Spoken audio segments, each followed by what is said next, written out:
I've said this before, and it's worth repeating. When it comes to public figures who seem unable to control themselves, Stephen King somehow manages to surpass even Robert De Niro. It's not just the opinions he shares, it's the intensity, the delivery, and the sheer disregard for how his words land. And this isn't happening in isolation.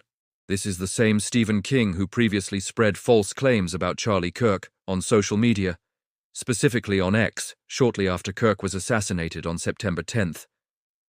That incident triggered immediate backlash. King was publicly criticized, retailers reportedly removed his books from shelves, and the pressure eventually led him to issue an apology. This is Trend Star News. If you're new here, be sure to subscribe, turn on notifications, and follow me at Trend News. Thank you, as always, for the continued support. Now Stephen King is back in the spotlight, but once again, not because of his writing. Like several other well-known Hollywood figures, King appears to be unraveling over the Bill Clinton Epstein photos that have recently gone viral. These images have spread across mainstream news outlets, social media platforms, and online discussion forums at a rapid pace, dominating headlines and fueling non-stop debate. Yes, the Epstein files themselves are under scrutiny due to how heavily redacted they are, and that conversation is still unfolding. But even when isolating the photos alone, the reactions from certain celebrities, particularly Stephen King, reveal a deeper pattern. Whenever Stephen King speaks publicly, the subject almost always finds its way back to Donald Trump. Whether he's discussing a book release, a television adaptation, or a film project, Trump somehow becomes the central focus. King has already confirmed that he plans to portray Trump indirectly through a character in an upcoming novel, a creative decision that has raised eyebrows long before the book has even been completed.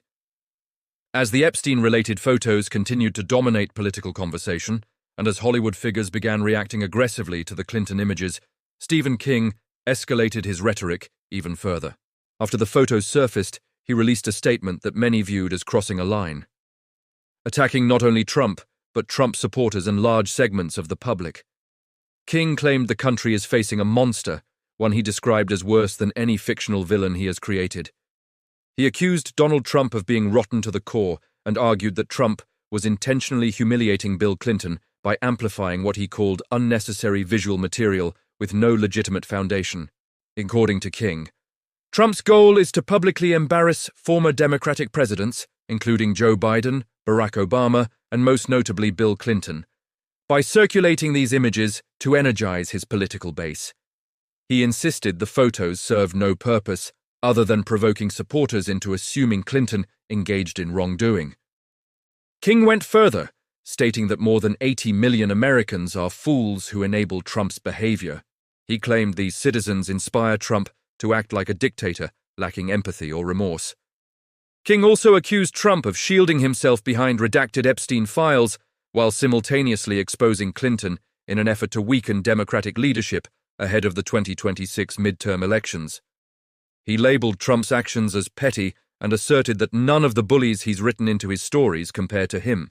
He then doubled down, confirming once again that Trump will appear, in some form, in a future fictional project, teasing an announcement about that book in the near future. Let's pause here for a moment. This aligns exactly with what was discussed just days ago, when Stephen King publicly stated his intent to write Trump into a novel in a very specific way. Realistically, that book is unlikely to be released anytime soon, likely not before 2027, and possibly even later, considering how long many of his recent projects have taken. What stands out most is the scale of King's rhetoric.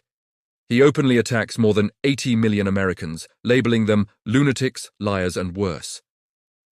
That tone has driven many longtime readers to distance themselves from his work. Some fans have reportedly sold off his books, refused to support future releases, and even boycotted projects like Welcome to Derry on HBO, despite the show's commercial success. And King wasn't finished.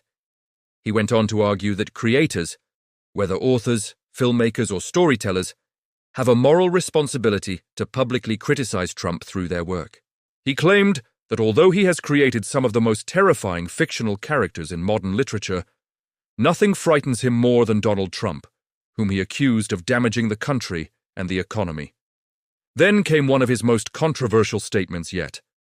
King suggested that the entire MAGA movement is a lost cause and implied that roughly 80 million Americans should leave the United States altogether. According to him, Trump supporters offer no benefit to society and actively harm the country by mocking Bill Clinton. He also placed blame on the media, accusing news organizations of mishandling coverage and damaging Democratic prospects in the 2026 midterms by allowing speculation about Clinton to spread. Something King insisted was entirely unfounded. He argued that the media should instead refocus on what he described as exposing Trump's falsehoods. This pattern isn't new. Just days earlier, King made similar remarks suggesting that Trump supporters, and even independents who agree with certain Trump policies, deserve to live in the United States. He openly argued they should be removed altogether, a stance many have described as extreme and deeply troubling. King has also influenced other celebrities to follow suit. Rosie O'Donnell famously compared Donald Trump to Pennywise, the dancing clown, one of Stephen King's most iconic fictional villains from It. That comparison alone highlights how far some Hollywood figures are willing to go. Once again, Stephen King has confirmed that Trump will appear in one of his upcoming books in a way unlike any villain he has written before. How audiences respond remains to be seen. The backlash could be intense, and sales figures may ultimately determine whether this creative direction helps or harms his legacy. Some industry analysts have even noted that recent public controversies surrounding high-profile authors are beginning to impact long-term brand loyalty, something publishers are watching closely. What's clear is that Stephen King, much like Robert De Niro and other outspoken celebrities, continues to rely on the same talking points: labeling Trump a bully, portraying his supporters as bullies, and dismissing widespread public discussions surrounding the Clinton-Epstein photos simply because they've gone viral. Yes, many of the Epstein files remain heavily redacted. By law, explanations for those redactions are eventually required, and much of it may involve protecting victims. More clarity is expected in the coming weeks as additional information emerges. But Stephen King's reaction suggests an inability, or unwillingness, to evaluate the situation objectively. Now I want to hear from you. Share your thoughts in the comments below. If you found this update helpful, make sure to like the video to support the channel. Thanks for watching, and I'll see you next time.